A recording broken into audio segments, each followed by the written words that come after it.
All right, Beseder. So we're up to Siman Lamed Beis, Sif Mem Beis. The Tefillin Shel Rosh has a shin on it. Yeah. Without looking, what do you think? Has it on one side, two sides? Are there differences between them? Sometimes we forget. We've been putting them on for decades, but we forget. You notice the Tefillin Shel Rosh has a shin on either side. One of them has got 4 strands, and one of them has got 3. Okay, so that's what we're going to be doing in this sif. Says the Mechaber, Shin shel Tefillin halocha l'Moshe miSinai sheya'aseh ba'or habotim shel Rosh kamin Shin.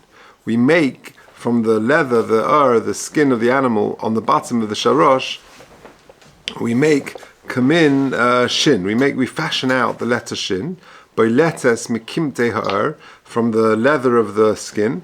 Echad miyamina ve'echad mismoile. One on the right hand side and one on the left hand side. Shel yamin hameniach shel shleisha roshim. On the right hand side, so if you're wearing it, so you put the Tefillin Shel Rosh on and you're wearing it, on the right hand side it has 3 strands, 3 tops.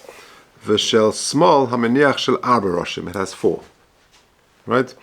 Miu im hepech ein nifsal. Says the Ramah, if you do it the other way around, for some reason, the Sefer put it the wrong way around, and you put 3 on the left and 4 on the right, then we said ein nifsal. Says the Mishnah Berurah, halacha l'Moshe miSinai, im niskalkel hashin ve'ein nikar. If the shin is ruined a little bit, ve'ein nikar. So imagine a little bit of the shin, came off, or something like that, and it's not clear that it's a shin. You've got to fix it up. In the same way that if it's not square, it's got to be fixed. Well, so too, if the shin, if some way damaged and it's not clear that it's a shin, then you need to fix it. Kuf Tzadi Aleph, says the Mishnah Berurah, Kamin Shin, u'mash mektzas b'achreinim de tmunas shinin shelonu, she'onu oisin b'tefillin. The tefillin that we use for our tefillin, that formation of a shin is enough. The lo boin and dafka kos of sefer Torah and mezuzah, tefillin and mezuzah, mamish. We don't need the exact writing that we use for sefer Torah, for tefillin and for mezuzah.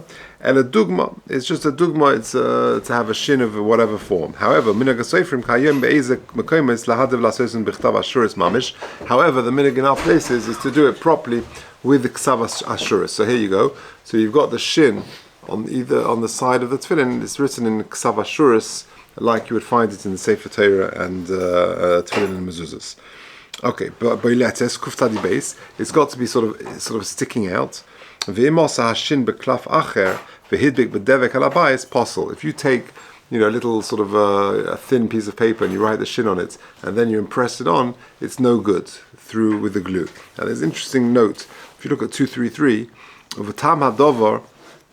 What's the problem? Why can't you do that? Because we said that if you glue something on, it might not be a proper connection. And therefore the shin is not mechuber to the bias. So the Chazon Ish asked on that Rabbi Kiva Eiga, and this is the next paragraph in that footnote. Chazon Ish hiksha sheleel v'cheva berhalacha etc. posak shedevek nechshav chibur. We said that when you glue the 4 parts of the Shel Rosh together, then it is a chibur. It's a machlokes. We said, but l'maisa it's a chibur. So why is the shin different? For some reason that the shin needs a stronger chibur, a stronger connection, and therefore devek is no good. Okay, kuf tzadi gimel mikimte ha'or. So this is part of the itself. You sort of stretch the leather over the base. You stretch the leather and then you form the shin. Now to make it over a mold, imagine you take the leather, you put it over like a block of metal, and that creates that shape. And on the defus, on the mold, is got a shin on it by letters. And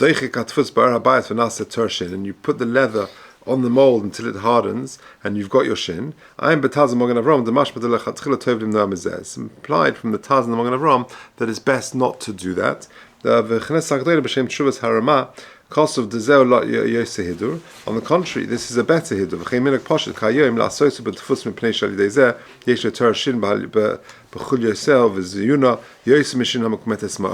In other words, better nowadays, the practice is you put it over a mold and you get a much firmer, better shape of the shin exactly as you need it, rather than just take the leather and sort of fashion out and pull and push and whatever.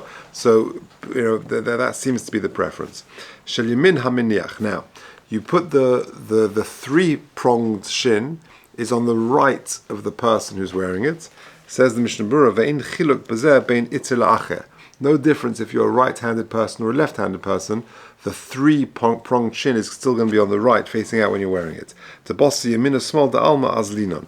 A very interesting note, 238.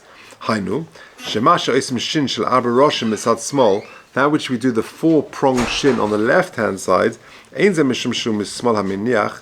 It's not because of the individual himself, and mishum shehum miyamina shel ha'omed mulay. It's rather regarding the person opposite. What's pshat? Umavur be'el yerabah b'shem sefer tikkun tefillin sheha'omed mulav v'kari HaKadosh Baruch Hu. That's HaKadosh Baruch Hu. He's opposite us when we daven. We're facing the Shechina. V'hashin shel arba roshim u'koneged hashin shebeluchos. And therefore, the four-pronged shin corresponds to the shin in the luchos. V'lokach mekomah mimin shel HaKadosh Baruch Hu. And therefore, as it were, HaKadosh Baruch Hu is opposite us.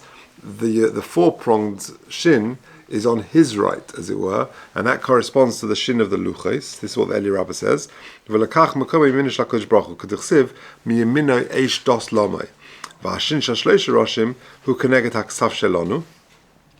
corresponding to our writing, and therefore it's on our right, and therefore it makes no difference if you're left-handed, right-handed, the three-pronged shin on the right and the four-one on the left, because that's the right, as it were, of the person opposite, i.e. HaKadosh Baruch Hu. Good, okay.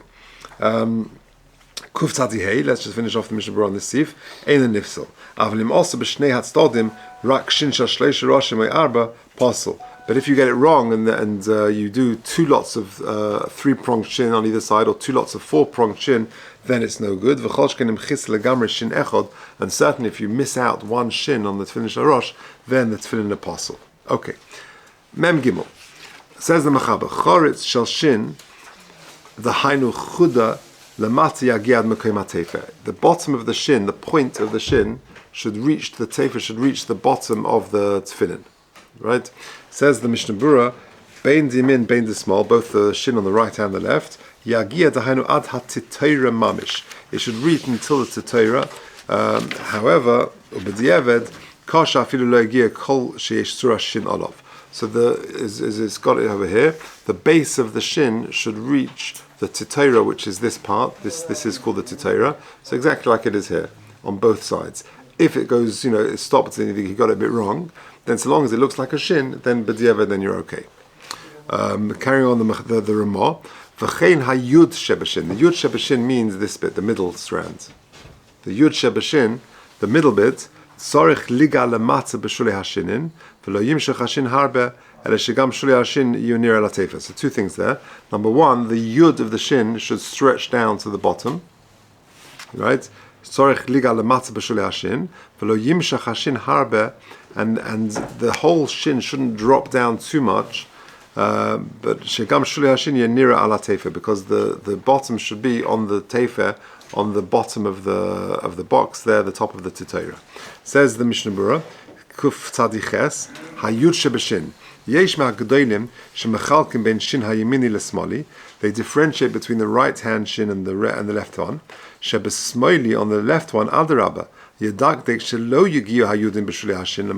some people are careful on the left hand shin, which is the 4-1, that the middle two yuds shouldn't reach the bottom and that those lines shouldn't go down.